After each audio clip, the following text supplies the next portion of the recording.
რას დავბედით? იმაზე რაც ვაკეთებ და იმაზე მოკლედ დროში.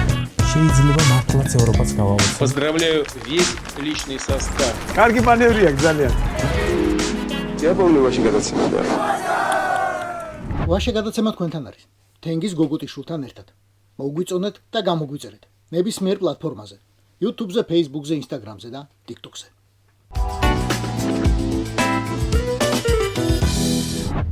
მართლა ილია უნდა იყო რომ ახლა კარგად ახსნა რა გითხრათ, რით გაგახაროთ. ილია არ ვარ, მაგრამ უნდა ვცადოთ.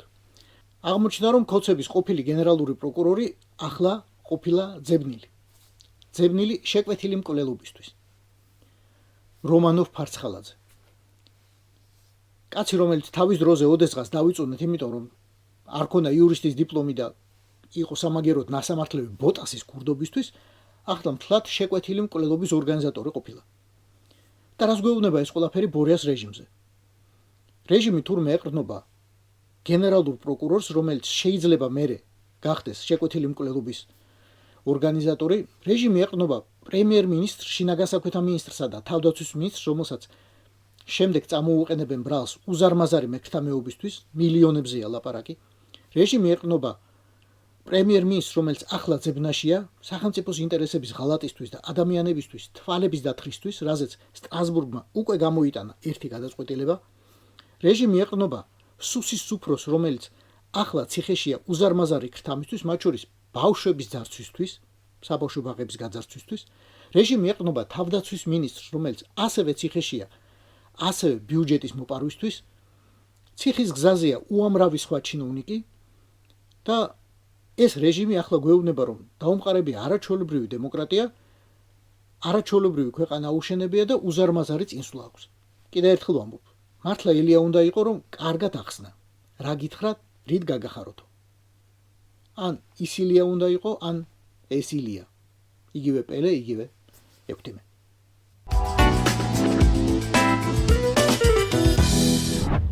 რა საჭიროა ტვინის განძრევა, როდესაც მზად გაქვს ძველი სქემები? შენი ნახირკი სიახლეს არ ითხოვს. პირიქით იძაბება, თუ რაღაცა ახალი გზით მიყავს. რა საჭიროა ახალი ბუას შექმნა, თუ ყავს ვინმე ახალაიას გვარით, რომლის გაშავებისთვისაც შენმა პატრონებმა იმუშავეს 20 წელი. ამჯერად მართალია ყავს მხოლოდ ერთი ახალაია, რომელსაც შეიძლება რამე შეტენო, მაგრამ ესეც საკმარისია. პროჭორილელთა გლუვი ტვინისთვის მეტი საჭირო არაა. ახლა რას აბრალებენ ბაჩუ ახალაიას? სახელმწიფო გადატრიალების მეთაურობას და რით უმტკიცებენ? 157 ინტერნეტ კონტაქტით მისი სახლის Wi-Fi-სა და ადრე დაპატიმრებული მურთა ზოდელავა სახლის Wi-Fi შორის. ამ ორ Wi-Fi მოწყობილობასა და ამ ორ ბინას ერთმანეთისგან რომ მხოლოდ ერთი სართული ყოფს, მაგას აღარ გეუბნებიან. თორემ მერე ვინმე ღმერთმა უქნას იკითხოს იქნებ, რატომ აწყობდა ეს ხალხი რევოლუციას ინტერნეტით, თუ შეეძლოთ უბრალოდ მეზობლის კარზე დაკაკუნება, დასხდომა სადმე მყუდრო ოთახში და ყველაფრის მოლაპარაკება იქვე. ბორია რუსი იცნობს თავის ნახირს. თავის დროზე დააჯერა, რომ ახალაიებს ზუგდიდის სახლის აივანზე მგელი ყავდათ დაბმული და სააკაშვილის მოწინააღმდეგეების ხორცს საჭმელდნენ. 41 შემომხაზველებს თავის დროზე ყურში საერთოდ არ მოხვედრიათ ერთი ძალიან მნიშვნელოვანი ქოცის გულწრფელობა, აი ქოცობის გარიჟრაზე. როდესაც ახალაია მორიგ ბრიყულ ბრალდებაში გაამართლა მორიგმა სასამართლომ. გამართლდება თუ არა, ბაჩუ ახალაია მაინც ციხეში უნდა იჯდესო. ეს იყო ადამიანის უფლებათა სტანდარტი ბორია რუსის რეჟიმის ჯერ კიდევ დასაწყისში. იგივე დარჩა ახლაც.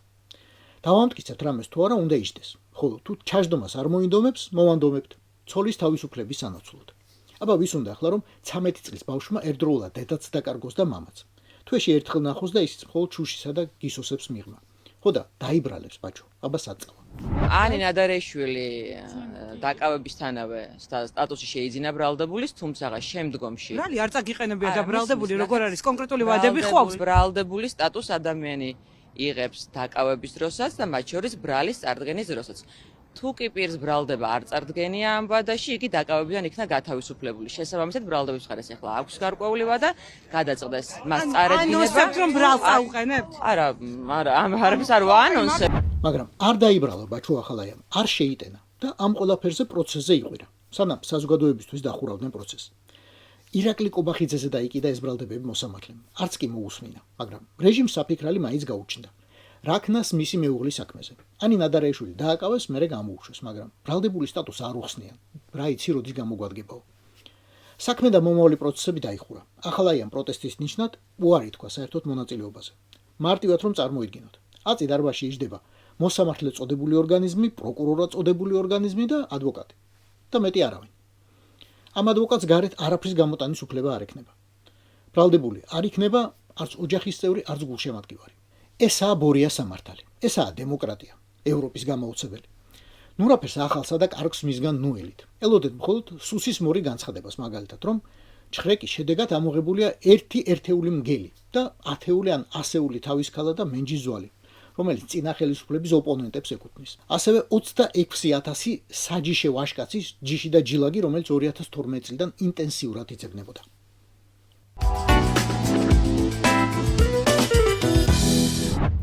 ერთი ადლი უდრის ორ წყრთას.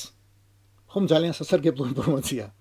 კი, მეც ახლა გავიგე და კიდევ გავიგე, რომ მამუკა მდინარაძე უშიშროების მაიორი გამხდარა, სახელმწიფო უსაფრთხოების. ეს ინფორმაციაც ხომ უაღრესად გჭირდებოდათ. ხომ დაგთბათ ახლა, ხომ აგებსოთ ოჯახი ხვავითა და ბარაკით. სექტემბერში სუსის უფროსად რომ გაამწეს არალეგიტიმურმა რეჟიმმა მდინარაძეს ამ უწყების წოდება საერთოდ არ ჰქონდა. მაშინ მიანჭეს ლეიტენანტობა. ოქტომბერში უფროსი ლეიტენანტობა. ნოემბერში ეთყობა პობახიძე ცუთხასიაძე იყო ან საბუთები დაკარგეს სადმე კანცელარიაში ან დიდი წარმატებები არ ქონია, მოკლედ ნოემბერში გაიხვეშდა. დეკემბერში კი სრულად აუნაზღაურეს. კაპიტნობა ბაჩუ ახალაიასა და მისი მეუღლის დაჭერის დღეს 25-ში და 26-ში ეგრევე მაიორობაც. ახლა უკვე უფროსი ოფიცერი ჰქვია და ძმაკაცებში გამოჩენა შეუძლია. წესით ლეიტენანტი და მაიორობამდე 10 წელი უნდა დასჭირდებოდა, მაგრამ ეს ბორიასტანია, აქ ყველაფერი მოსულა. ახალი წელი მოვიდა და ქართული სახელმწიფოს უსაფრთხოების ხერხემალს ბატონ მამუკას ახალი 365 დღე ექნება, რომ მოიმატოს წოდებები. 365 შანსი. 365 წოდება არ გვაქვს, ამიტომ 5 იანვარს ორშაბათს რომ დაიწყოს და ვიცე-პოლკოვნიკობა მიიღოს, 9 იანვარს ეგ პარასკევი იქნება, უკვე ბოლო წოდებას მიიღებს. და უნდა იჩქაროს. აბა რა იცი, რამდენი პარასკევი დარჩენია ამ რეჟიმს. მზვანია კი ეგდოს რა, ხრამია ოჯახი.